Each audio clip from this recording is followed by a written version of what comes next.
welcome back to my channel. This is Prepping by Faith, and today I wanted to talk to you guys about a new concept that I'm going to be bringing to my channel, and it's going to be called What's in My Pantry. And this is something that I want to start giving you guys some more ideas about what you can put away, how much, how to figure out the calculations, what you guys can do as far as meals with said items. This is something that I think will hopefully bring ideas not only to the beginning preppers, but also to those of you who have been prepping for a while and maybe are just stuck in a rut or trying to figure out some different alternatives.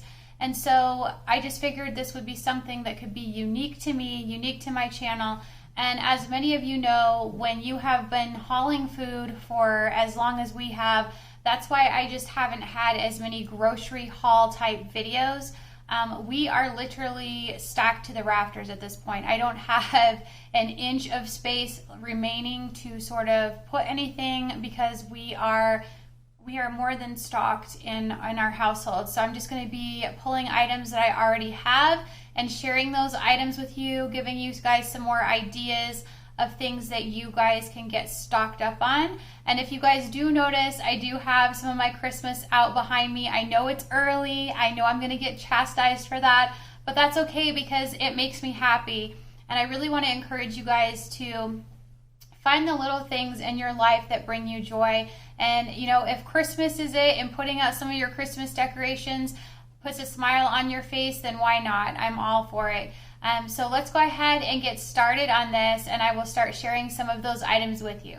Okay guys, so we are going to go ahead and start with this Members Mark buttermilk pancake mix. This is actually something that I had mentioned on my channel recently as far as an item that has actually gone up in price. However, it does have 10 pounds in there. It is a really good pancake mix if you haven't tried it. This is something I think that you guys need to have in your preps.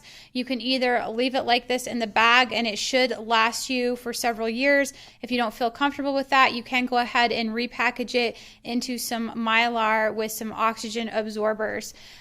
This one is actually, let's see, this expired in January of this year, but as we know, we can use many things past that date. I actually had one in there that we were using and there's nothing wrong with it. It's just fine. The only thing that you would have to worry about is that the ingredient, whichever one it is they use, I don't know if they're using baking soda or they're using, baking soda, the rising agent is the only thing that may go in that. If it did, you could go ahead and use a little extra baking soda. So there wouldn't necessarily be anything wrong with it. You would just maybe need to add a little bit more to that to make those rise. But I did want to go ahead and touch on how much. So for my family of 4, I use 2 cups of this pancake mix when I make our pancakes. So in order to do some math on this, we know that a full bag, it says, uses 25 3/4 cups. That means I am able to get about 13 servings from this, not quite 13 servings. So we'll just go with 12 and round down because I think it's about 12.87. So that, with that information, I know that I would need about 4.33 something bags of this pancake mix in order to make that last for a year if I wanted to make pancakes once a week. So with that information, I went ahead and stored about 5 of these just to make sure I had extra. And that is how I calculated that. Now, obviously, if you want something on that, like your butter or, you know, you want some syrup, that kind of thing, you're going to have to do some math on that too. And what I would suggest you do with that is just write on the top of that syrup bottle when you opened it. And then that way it's going to give you an idea of how many times, how long it's taking you to get through that. So if you were to go ahead and say you made your pancakes once a week and you had written on there the date you opened it, then you're going to have an idea about how many bottles you're going to need based off of that calculation when you finish the bottle. So that is a suggestion I have for you guys. The only thing you need with this is just a little bit of water to go ahead and mix those up.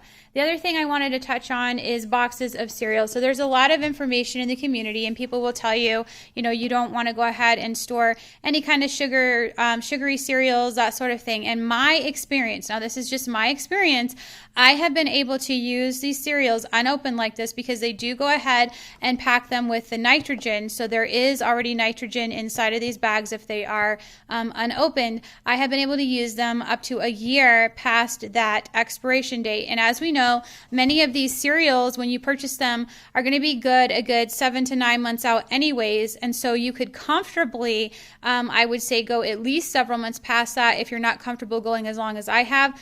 So I would suggest that you go ahead and store your boxes of cereal for your prepper pantry.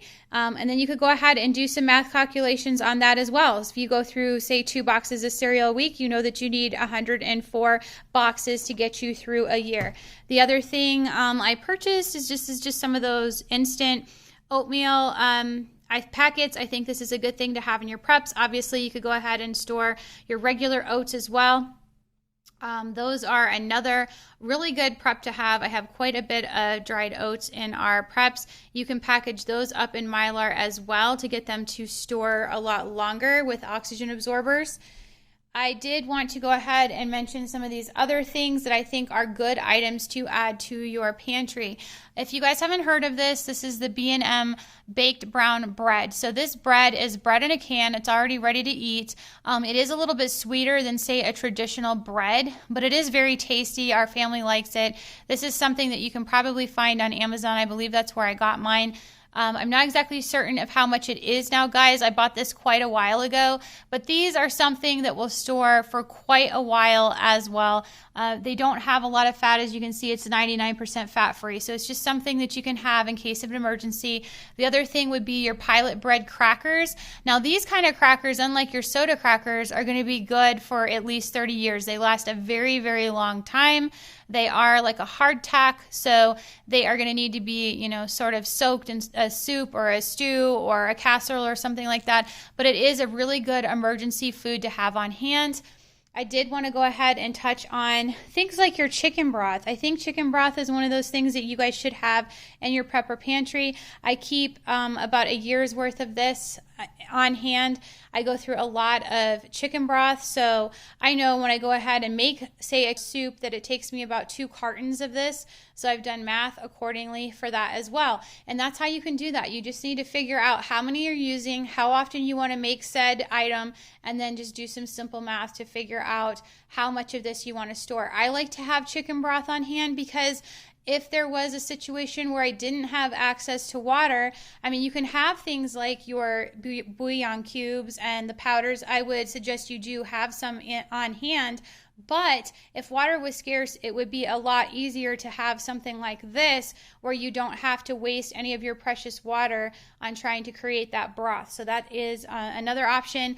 I do have quite a few boxes of these shredded potato flakes, just so that you can go ahead and make mashed potatoes. I have some of the other ones as well for hash browns. I think this is a great item to store in your preps. Potatoes are just one of those things that are, you know, they have good potassium in them for us, and they're also going to be more filling. They're nutritious, they're calorically dense, something that you should have in your preps if you like potatoes. If you don't like potatoes, then I would suggest finding another substitute. Your canned meats are something that you want to invest in. I know these have gotten a lot more pricey than they used to be, but they can be used in everything from making a quick sandwich to putting it into a casserole to putting it into, you know, something like a stroganoff. Whatever it is that you want to throw together, I think these are great. Soups, whatever it is. With soups, I would probably wait until the last minute. I would not put that in there toward the beginning, just enough to sort of heat it up, because these are going to be a lot more softer than say, you know, a regular chicken breast, because it is pressure canned in here. It's already cooked. So you don't really need to cook it any longer than it already is. You're just going to want to heat that up. The other thing is, it's really good also if you just want to take, say, you could either take this or the beef and put some barbecue sauce on it. That will make a great sandwich. It's good in things like your enchiladas, your tacos, anything like that, really. So, I mean, having canned meat, I think, is just the way to go. With the way everything is going, with the price of meat, the scarcity, we've seen, you know, supply chain issues, that sort of thing. I would have meat in your preps. You're going to need the protein, and that is something that is a good way of getting that. The other thing is, Cornstarch. Now, cornstarch is an excellent thickening agent. I use cornstarch quite often for lots of different things that I make. So I would suggest you guys store up cornstarch. And the great thing about cornstarch is if you don't open it, it will last you indefinitely. So there is nothing wrong with storing this just like this, and it will be just fine. So you really can't go wrong with storing up lots of cornstarch. I would also have some sort of a vegetable oil.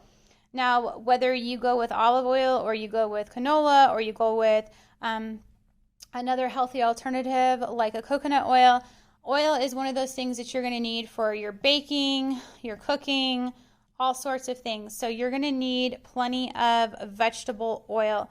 I have this sort of stashed all over in different places within, various pantries that I have. I would suggest that you store this away from light, especially since it is one of these containers. It is a light colored container, so you're going to want to do that. They are usually good on the printed date, at least 2 years when you purchase them, but you can always go beyond that too. It just depends on how you're storing it, where you're storing it.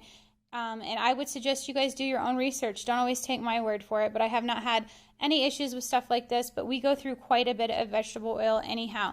The other thing is you're going to want to have boxes of pasta. So the cheapest solution for me has been purchasing this at, a big box store like Sam's Club, and that's where I get all of this. So they do have the thin spaghetti in the packages, but they also have these nice variety packs that have your elbows and your penne. I think those are great too, because sometimes you just want a different type of noodle depending on what it is you're making. So I use this, in everything from just making spaghetti to making something like an Alfredo or putting a casserole together. You want lots and lots of pasta in your preps if this is something that you eat. Another thing, like I said, is just do some basic math on that. How often are you eating pasta? Are you eating pasta twice a week, once a week? Whatever it is, do that math, figure out how many of these you would need. I know for my family, we go through a box, so each time I make us something with pasta, so it makes it really easy for me to figure out those calculations. But if you were to say, only have 2 people in your household and you're using half a box, then you're not going to need to store up as much as, say, I do. So that is something to take into consideration. I do know that from purchasing this, that the date is out at least 2 years. So I have no problem storing up at least a couple years worth of pasta for my family, because I know that as long as we're cycling through that correctly, we are going to get through it well before that date comes up. So, the other thing is just making sure you stagger your purchases. Don't purchase all of it in one go. You don't want to get, say, a whole bunch of spaghetti, these boxes like this, all at the same time. If you stagger those purchases, they're going to have different expiration dates on them. So take that into account when you are stocking up. The other thing, obviously, having things like, your big cans of jars of spaghetti sauce. The glass ones last longer than these do in the plastic, but from my experience and from my research, you can still use spaghetti sauce up to a year past that date, that printed date, comfortably and safely.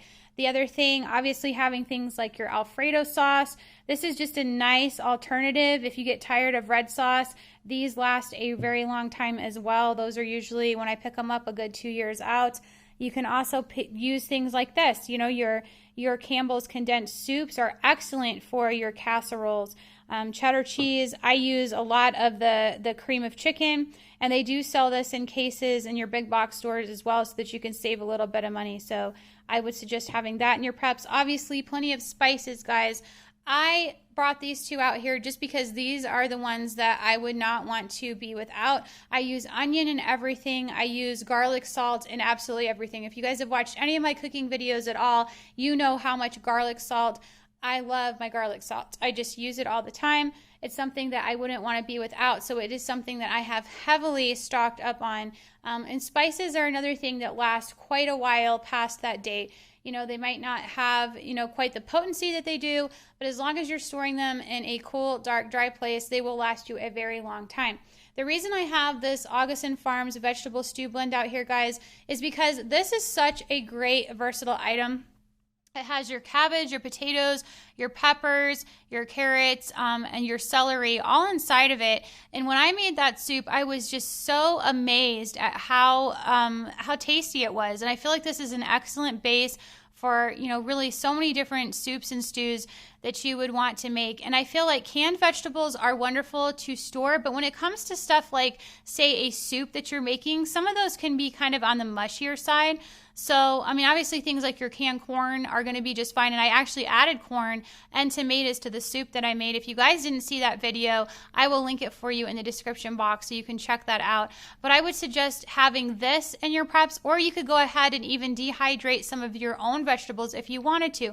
But when I did the math on this, guys, it made more sense to purchase this right now based on the current prices that I'm seeing on fresh vegetables and how much it is costing you to try to dehydrate that on your own. This makes a lot more sense. So this says that it's 40 servings, but they're the quarter cup servings. So I used 2 cups in that vegetable soup that I made for my family of 4. There was plenty left over. And so we would be able to make one of these cans last 5 times based on that information. So that's just something I wanted to share with you as well, get you thinking. And then the other item that I wanted to share with you real quick is just some snacks. Now, this is just stuff that I know probably isn't the healthiest for you. That's not why it's out here. It's just to prove a point about some of these expiration dates and how things like your Cracker Jacks will last way past a date. As you guys can see, this expired on, in April of 21. We're still eating these. They are just fine. Cracker Jacks are just one of those things that seem to go well beyond that date. So even if the nuts in there aren't the best, you can always pick those out. They don't usually have too many of them in there anyhow. But so far we haven't had any issues with this. The other thing is, some of these things like these fruit by the foot, all these different fruit snacks, because they have so much sugar in them, they last a really long time and keep their freshness long beyond their expiration date as well. So these actually expired 4/21. My kids are still eating these. I actually had one the other day. There is absolutely nothing wrong with it. It tastes just like it did when, how it would have had it been opened on time. So I just wanted you guys to be aware of that. Obviously, you can have your healthier alternatives like your canned fruit, your dried fruit, and your preps as well. But if you have kids, don't feel bad about stashing away extra snacks like this, because you are going to be able to go well beyond that expiration date. I just wanted to share my personal experience with you guys. So if you guys have enjoyed this video today, please give me a like, share, and subscribe. And remember to pray, prep, and put God first. God bless.